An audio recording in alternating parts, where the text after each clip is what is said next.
Hello and welcome to the session on climate finance. My name is Verity Ratcliffe. I'm a journalist at Bloomberg covering energy. I'd like to invite my panelist on the stage, please.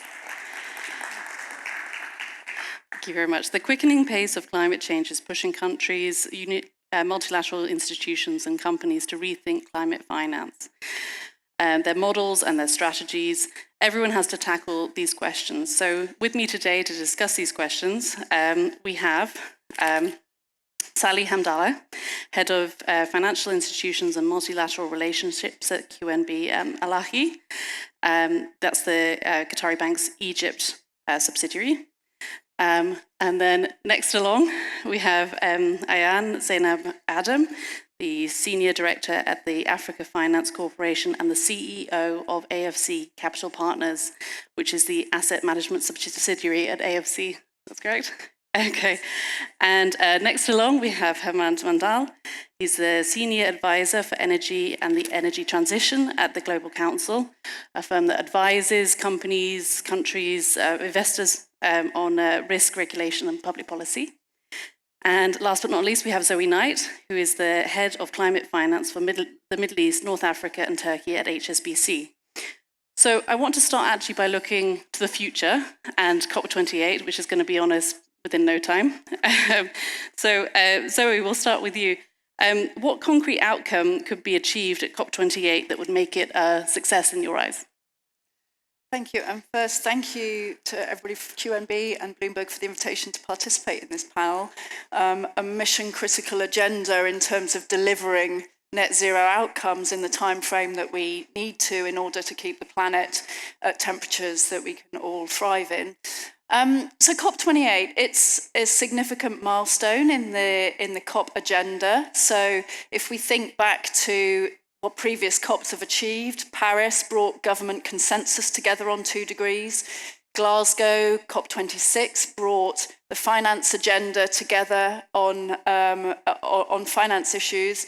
And really, the UAE hosting the presidency of COP28 is all about looking at energy systems, the financial agenda, scaling up adaptation issues, and working through how we can really drive that forward. Now, a really significant outcome of COP27 was the announcement to launch a fund on loss and damage. Now, of course, loss and damage is particularly relevant for many global south countries that will be impacted by the consequences of warmer temperatures, but that have had a lower contribution to the emissions picture historically. So we expect COP28 to be a milestone occasion in December across the UAE. We expect to see more on vehicles for financing, both for adaptation and mitigation. And I think we'll talk about some of the public-private sector mechanisms that can be used and the role of different players a bit later on.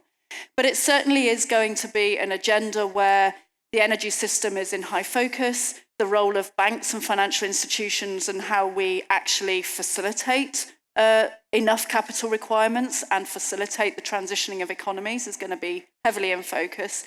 But we expect great things from the UAE in terms of their role as hosts. Absolutely. And I'd like to ask Hemant the same question, really. What are you hoping for, and what could thwart that? What do you see on the horizon as a potential issue coming up in the COP28 talks? Well, first, thanks for the question, but before that, thanks for the invite and for putting this together. Really appreciate it. This is a very important topic, exactly to Zoe's point. But coming back to COP28, it's, I think what all of us hope for is moving towards implementation. It is, there have been a lot of conversations, there have been calls for finance, there have been calls for policies to come in place. There have been goals that have been publicized. Now it is time to act. So it is getting to a point where the global north and the global south, if I actually use those terms, need to sit around the table and decide how to move forward. From a policy perspective, And I'm just going to pick a couple of points that Zoe had mentioned, very relevant. When we start looking at, as an example, energy and energy transition, we are seeing countries stepping up, putting their plans together. But what we are seeing is that the global north has moved forward on their policy. They have taken calls. There is investment which is coming in. The emerging markets are lagging. And it is not for lack of trying. It is actually, we also have financial institutions who have made commitments, and they've committed billions of dollars upfront of how they would like to and when they would like to come in. But the question is how to actually make that all, how to pull that together. And the biggest issue is that the amount of funding that's required, and if you look at the trajectory when you talk about COP26 going out to COP27 and onwards, in COP26 there was an assessment which was done, and they basically said $2 trillion a year by 2030. COP27 took it up to $4 to $6 trillion a year by 2050. If we talk about policies and the structures and what could actually derail this, a lot of the countries are trying to do this on their own balance sheets, as an example. Their balance sheets don't have room or headroom to make that happen, which means that they need to bring the private sector in. The policies aren't really in place to make that happen that quick. So it's a country by country issue that needs to be dealt with. But the money that's been committed, even if it's going to the public sector now, they need to actually put policies in place which will get the private sector to come in at a later time when really large sums of money need to go in, and the private sector needs to come in to fund that. So long story short, it's we have a lot of expectations coming up for COP28. But what we do expect are countries to pick that up and start moving towards implementation as soon as possible. I don't know if I answered your entire question. It does, and I'm interested to know, what do you think is actually holding up the policy side? I mean, obviously it's difficult to mobilize large sums of cash, and that's something that often countries feel they can't do anything about, but policy is something that is within their wheelhouse. What's the holdup? It's policy is within their wheelhouse, but there, as with each and every country, it takes a while to make that change. So I don't know if you, and I should mention a different news agency than Bloomberg, but there was an article that came out this morning about South Africa and how South Africa was moving down the energy transition route, but there were coal lobbies that were coming in, and there was a lot of different issues that had come up. The politicians are also, they're seeing it from not picking up on South Africa, but just going at the global level and on a country by country level. Politics is also dealing with how to come up with a solution that works for everybody. And it's not an easy place to sit to make that happen. But it does take small steps to go down that path.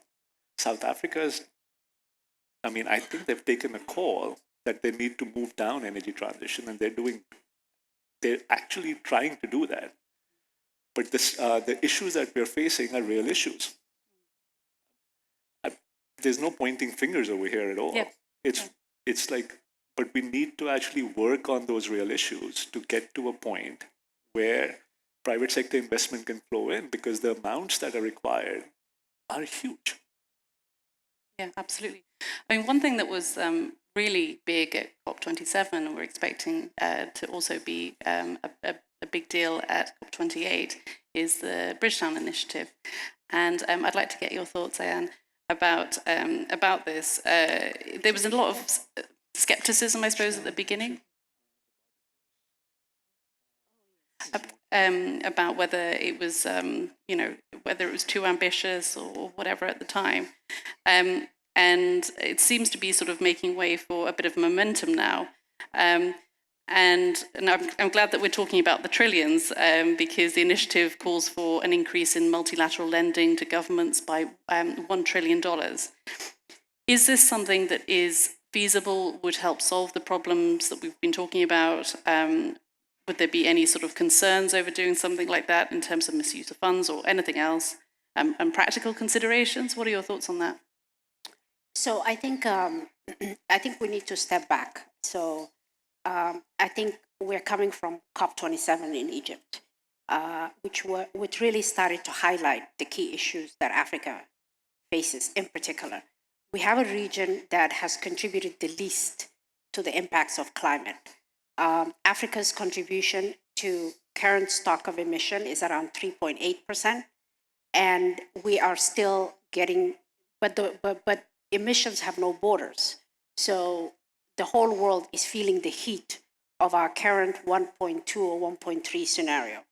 So we are really not in the path to 1.5. But that obligation has to be that even if we transition all the energy, which we are not, in terms of our energy system, our transport system and everything, that doesn't solve the problem, which now brings back home to the fact that we have, with our 3.8% emissions, we have carbon sinks that are completely underfunded, that could actually cool down, that can make Africa super positive and contribute to the global efforts to cool down.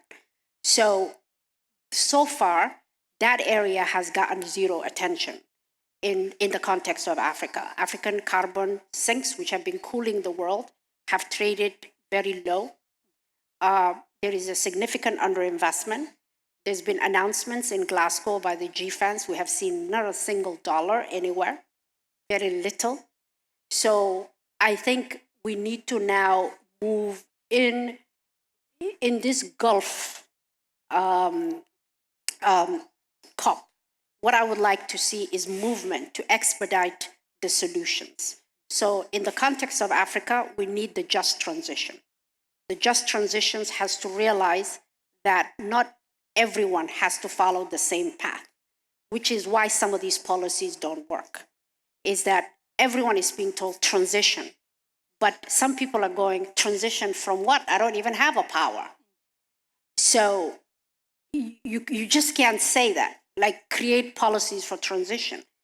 I have vast forests, I have my own gas, and if you really developed all the gas reserves in Africa today, the known ones, the incremental addition to emission is so insignificant. It's 0.06. So we're talking about moving from 3.8 to 4.2 or 3. For a very energy-starved region, we need to debate, is this the right one, which has some of the largest carbon sinks, and this is beyond DRC. Africa is not a highly populated continent.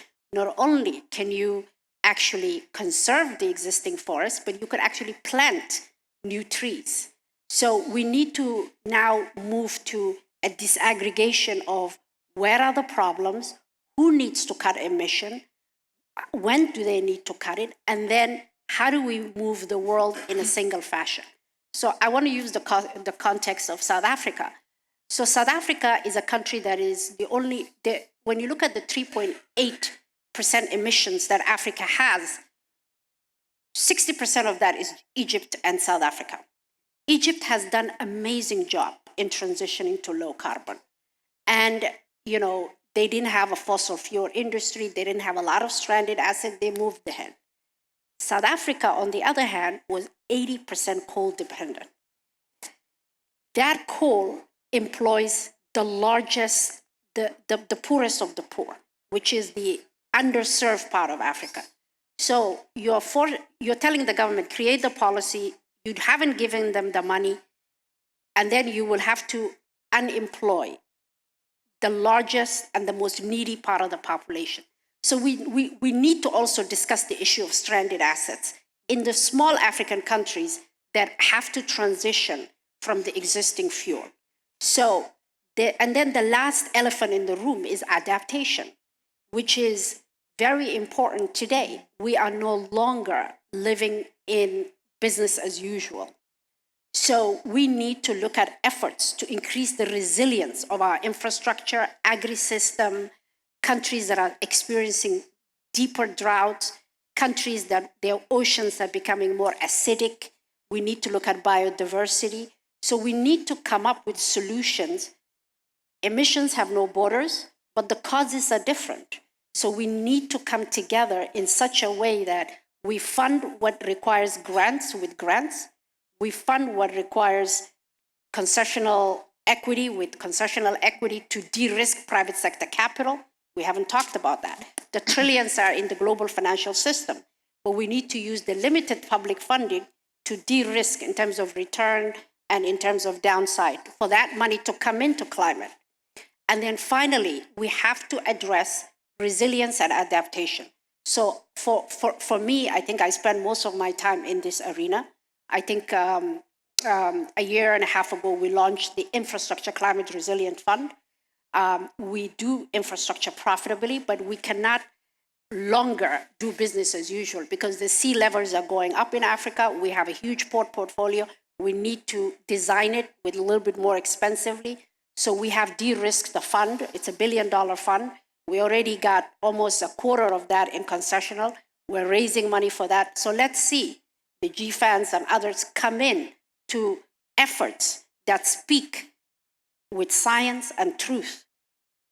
And let's fund these projects so that we can have a better future. So I think we're tired of the talk. We hope the Gulf COP will bring implementation, solution, and money on the table. The projects are there. Understood. And Sally, if we can talk a little bit about the Bridgetown initiative, there's several aspects to it, and one of the three parts is about providing liquidity. And it suggests that the IMF should give credit to those who need it, suspend interest, give special drawing rights, and the payments are huge that we're talking about here. Is this the best use of funds that they could be doing? Do you agree essentially with the initiative, or would there be other ways that could deliver more bang for their buck? Okay, I pick up from what Ayaan have mentioned, that we see, of course, liquidity, funding, access to finance. We could spend days and hours talking about the importance of mobilizing these sorts of funding and what are the areas that these funds should be employed. But allow me to, Ayaan mentioned the problem with the adaptation and mitigation projects. To stand in a different corner and to move to another angle, which is the problem that we want to do more as private banks or commercial banks, is to identify these types of projects, is to raise awareness on the micro level, on the corporate level. I'm coming from markets where SMEs is huge, is driving the economic growth, is driving the GDP. I come from a market where the informal economy is substantially significant parallel to the formal economy. So we need to spend more time or shed more lights or give more focus on the spreading the awareness and the capacity building of clients and banks and public and private sector on first how to identify the adaptation and mitigation projects and show clients, show policymakers, show investors and commercial banks how to manage these types of projects, how to fund these types of projects, how to take the hands of the SMEs and teach them how to make these types of projects investable and bankable. This is very important. COP26, COP27 and the Bridgetown agenda and the huge focus is given to liquidity and finance and funding is absolutely right. But there is also a very, very important aspect here, which is the capacity building, and we add next to it the technical assistance. the market or the policymakers and the funders and the financier and the investors have to make sure that they offer a comprehensive solutions, a comprehensive service, a comprehensive value proposition, products and services that does not only focus on funding or availing money, but also on taking their hands and walking the walk of the ESG together with them. How to identify the project, how to make it investable, how to make it bankable, how to provide the money, comes with it the technical assistance, especially that we're talking about projects and sectors that are somehow new to the markets that we're talking about. If we're talking about renewable energy, if we're talking about circular economy, recycling and waste management solution, sustainable irrigation, sustainable tourism, sustainable transportation, these are new concepts that we need to spend time on making first the awareness of how to structure them, how to identify them, and how to be able to offer them the solutions, financial and non-financial services, funding coupled with capacity building and technical assistance. For a commercial bank, capacity building starts internally first. We had to spend time, and of course we built alliances with reputable MDBs and DFIs who has the know-how of how to address these types of projects, how to address these types of policies. We have in QNB Group an environmental and social risk management policies that talks not only about our own internal operation, but also externally, because we care very much about the prosperity of the markets we serve. QNB Group is present in several countries, and we care of not only address the issues of our own stakeholders, but also the stakeholders of the communities we operate. So I'm sorry that I wanted to shed the light or to give the focus to capacity building, technical assistance, identifying and managing these types of projects together with the client to help them make them investable and bankable in a way that they could then gain the access to finance and gain the access to the liquidity. Absolutely, and I'm glad that you brought up SMEs in particular. I'm interested to know how they're dealing with the current climate of high interest rates as well. I mean, it's new technologies in countries, it's difficult to raise cash. Can you tell us a little bit about the current impact of the economic environment, the higher for longer interest rates? Of course, the high interest rate, the high inflation that's featured around the globe, not only in Egypt or in the markets we're talking about, have put more pressure on the most vulnerable sector, which is SMEs. How to be able to manage your own feasibility studies, how to be able to manage your own financial position in a way that you would be able to continue in business, continue raising funds, continue being bankable to the banks you want to raise finance with. These escalating pressure have put more need on increased liquidity and access to finance and donor funding and consensual funding, as Ayaan mentioned. For instance, part of the multilateral support that the cooperation agreement, we have several cooperation agreements signed with the European Bank for Reconstruction and Development, EBRD, with the EU and the Green Climate Fund. We mobilized part of the donor funding in leveling the cost of debt, on giving them direct cashback investment incentive to level the high cost of the green or sustainable capex investments we're trying to raise their awareness that they have to do to manage the escalating climate risks, to ring fence themselves against the escalating climate risks and climate change.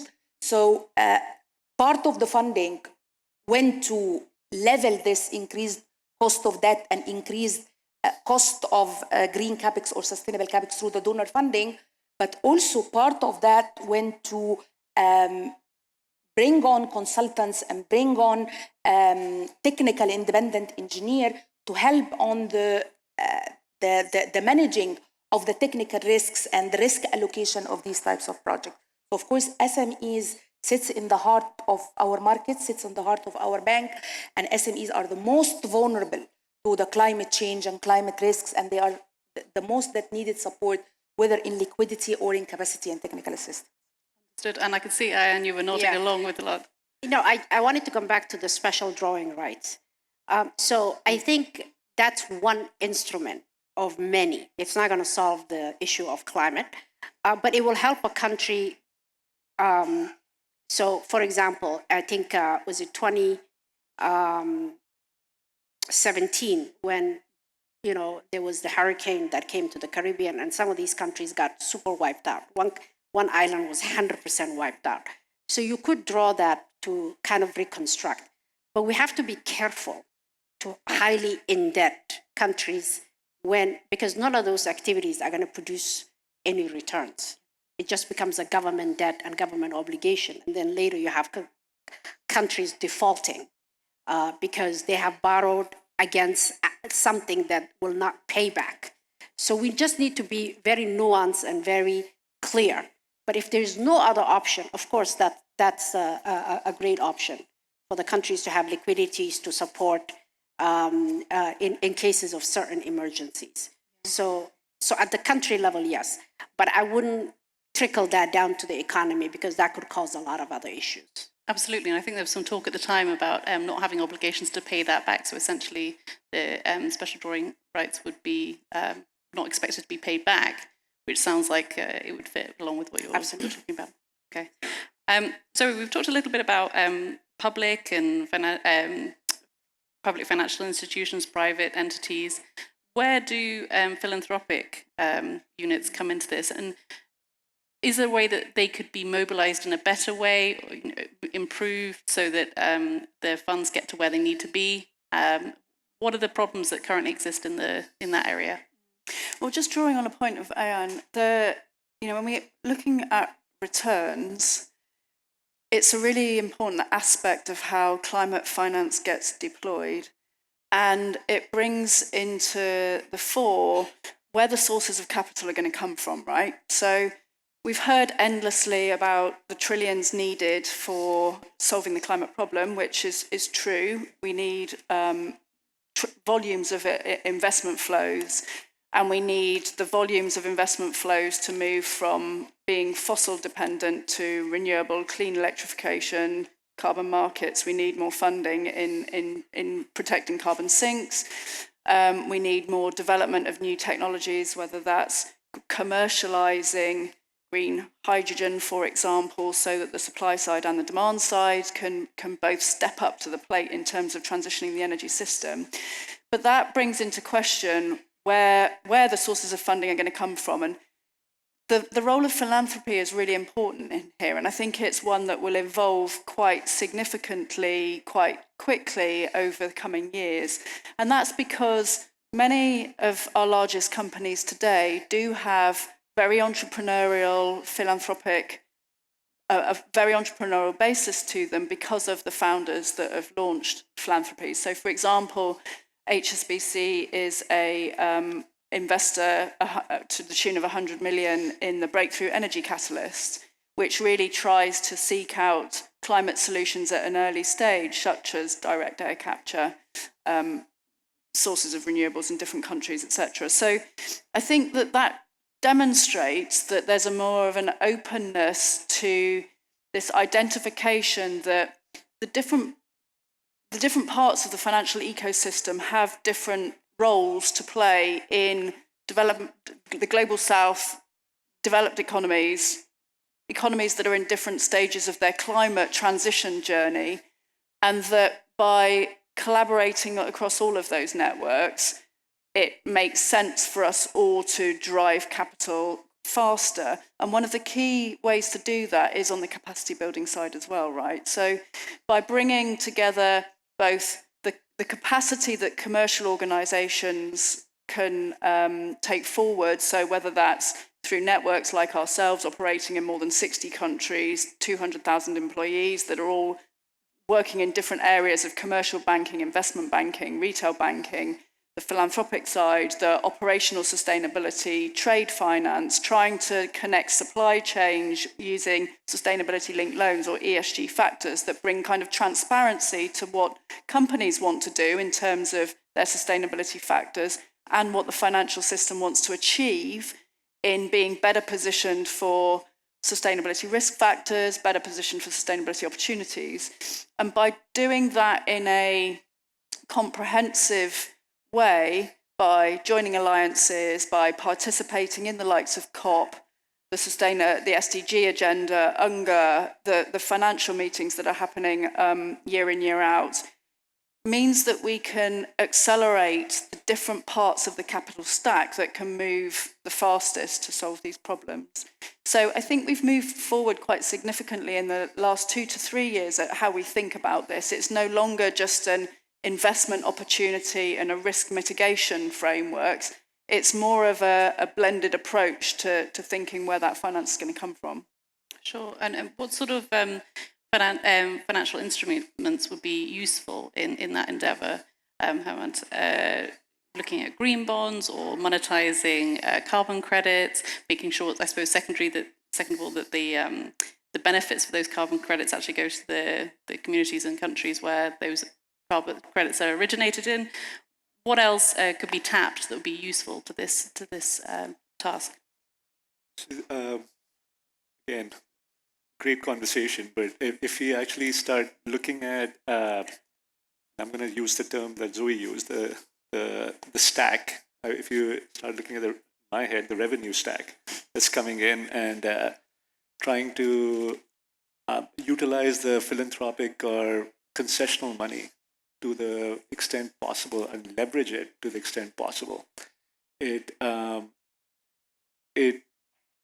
kind of goes around in my head, I still look at it from a risk allocation perspective and passing it on to the folks who can handle it the best, and the kinds of financing that is coming in and how that can be handled the best. So the philanthropic money, I'm just going to touch up on that, but go to your question in a minute. But the philanthropic money side of it is extremely critical, and it's critical because we have, from a pure technology perspective, we have technologies which are nascent, which are still need to be ramped up, are not really bankable. We are moving into areas where some of these technologies have been employed, but it's like an S-curve, where you have technologies which have been employed, but are in the process of being ramped up. And then mature technologies, which are economic and are up and running. There's a lot of subsectors over there. I actually would start utilizing philanthropic money and taking Breakthrough as an example, where it could be utilized as guarantees for that technology to be ramped up and to make it bankable and get that technology deployed faster. It's not that it won't happen. It's just that it gets deployed way faster and make it bankable that much sooner. And the policy side of it goes hand in hand with that. Now to the question that you had put out there, the carbon credits, different structures which can be brought to bear, different revenue sources that can be brought to bear. If we start looking at carbon credits, currently we're looking at the voluntary market. It is going to evolve into the NDCs. What will that look like? We'll find out. So the bankability of that is, for a long-term perspective, there's a question attached to it.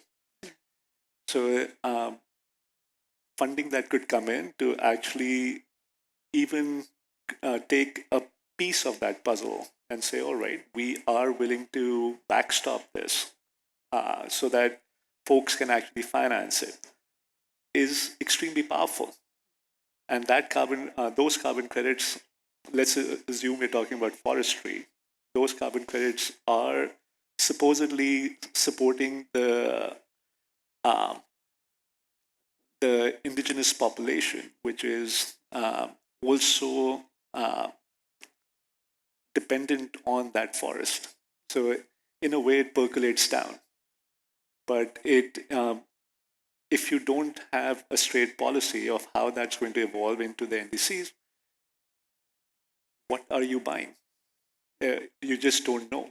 And so I think all of these instruments are extremely important, but it's a question of having long-term policy clarity and certainty to get that, to create a structure which can be financed. But just going a little beyond green bonds, yes, that is coming up. Tax breaks which come in to support that. I think Kristalina, as the IMF, would have questions about how many tax breaks could be utilized to support this. But yes, you go down to different equity structures which can be bought in to actually get different sets of equity, different kinds of equity at different parts or points of the development cycle.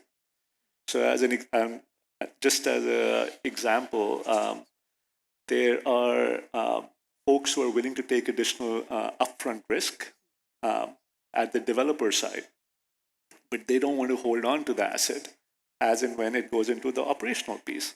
So if there are people who can come in at the developer end, take that risk, let's say it's a development company, and then that asset, once it's de-risked, gets sold into an asset company, and you have the pension funds, the sovereign funds coming in into that structure, you have the right subset of people who can come in and have value creation. And that should percolate down into the larger economy, but get different kinds of financing. And that actually just opens the market up. To new sources of funding. I mean, it's very steady income that you're talking about with, say you have a renewable energy project with a power purchase agreement. The only issue then, I suppose, is the perception of the risk associated with non-payment from a government. Is there anything that can be done on that side?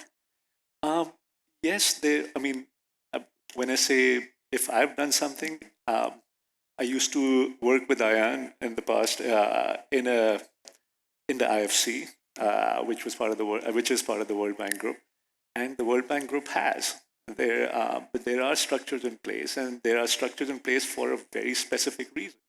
It made sense to have some of those structures in place, but what you need to do at points when you're getting these new technologies and these new sectors up and running, you need to go a little beyond.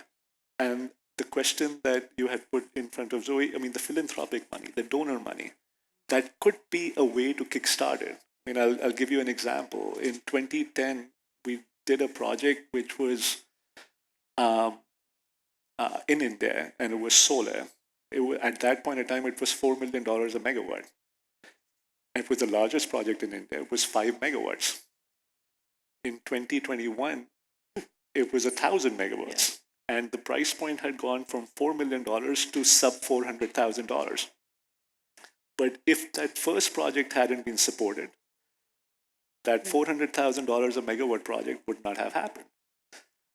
But that initial project actually happened because there was donor funding, which had a cap, which could give a capex buy down, and because of that, we could structure a contract that was bankable, which could actually, which became the de facto power purchase agreement for the entire sector. So those upfront pots of money are extremely critical.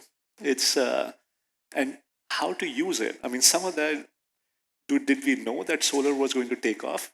No. But did we have a good sense that yes, it would? Yeah. And at a certain point, it became cheaper than coal in that country. So some of that upfront funding that's coming in is extremely critical. I completely agree with Sally as well when we're talking about capacity building, when we're talking about focusing on the SMEs, when we literally have to create that market. And all of the conversations we're having right now, they're building blocks to get there. And the COPs, the Bridgetown initiative, all of these are extremely very, very important discussion points. But when I said that we hope that we move into implementation in COP28, it's hopefully all of that comes together. Absolutely. And for that to happen, I suppose the IMF and other multilateral institutions need to be open to these huge changes that are really being proposed through the Bridgetown Initiative. I'm interested because, we have somebody from the Africa Finance Corp and somebody who used to work at the IMF. So I'm interested to know whether you think that is potential. It's possible, whether there might be some resistance to that or some difficulties actually implementing those sorts of things. From your view from the inside, if you start with Ayaan, is are multilateral institutions open to those sorts of huge changes? I think you have today very different types of multilateral. We are a multilateral private sector, though, so we have to be very market focused, and we are in one region. So we have a mastery of our region, which is the African region. Where I think there is a point to be made here where we need to look at reforms in the multilateral financial institutions. They've become so big, very complicated, and I've been in one or two actually. They become very politicized, and they really don't speak to the reality, and they're not easy to get things done. So, and we are at a time when fast action is a must. At the rate we're going, we're all gonna melt down, right? So that doesn't lend into the way many multilateral companies are set up. Their board meets maybe a couple of times a year. Decision making is very slow. And so we need to have a lot of reform discussion. So I think in the recent past, there haven't been the engines of creativity or nimbleness or fast acting and also risk taking. So those things I think need to be evaluated. I'm not in one now, so I can't say that that's my problem, but I would think that the governments that own it may want to look at it, and the clients that receive funding from it may need to do an outcry, at least in the area of climate finance, because I'm not seeing the creativity coming from the multilateral side. With respect to philanthropy is becoming extremely important, because we have to remember philanthropy stepped in because some government budgets are becoming under pressure. So the most mobilized philanthropy right now is the US and maybe IKEA a little bit. And that they came into beer because US was not meeting its obligation in terms of its pledges. So that means they really stepped up to kind of fill a gap, which is a non-traditional gap. But the beauty of what the philanthropy can do is they can change the paradigm in terms of they are smaller, nimbler, these are entrepreneurially it's an entrepreneur that had a big product and then they became successful and then you have a foundation. So those foundations, I think, can lead the way in being nimble, very creative. You don't need to distort the market, but fill in the gaps as you see them come. So in the context of on things that work, like if you have a good debt market working where your green bonds are potentially met, maybe that's not a place for them to be. But maybe in terms of new project development, I think in the context of Africa, we're seeing early stage becoming the area where we need to have a lot more capital. DFIs are not doing it. Governments don't get involved in that. So that early equity, until you can de-risk a project and then it's sustainable, it's a good one. The other thing that I think Heman also mentioned was off-take risk. I think for very few emerging economies, maybe Asia, Latin America, you have merchant risk. In Africa, everyone wants a signed PPA for the government to say, I will honor your pricing. Some of these governments are bankrupt today, so we'll have to be creative to think of mechanism to really guarantee some of these PPAs that is outside of the sovereign. That may be safer, and that can encourage the flow of financing into the renewable sector, because I think in the context of Africa, going green means averting future emission, because Africa is supposed to grow. So we may not have current emission, but in the future, as more industrial activities happen and we are expected to have the youngest and the biggest population, of young working people, that means our emissions will go up as we go a little bit further in the development cycle, but also in the anticipated population. So these are areas that definitely philanthropic capital can fill in. But we are living in an era of less, I would say, where government budgets, no matter which country you are, rich, it's under pressure. So we need to be very creative. We need to see more philanthropy from Asia, from Middle East, also coming into the table and kind of following the US lead. Thanks.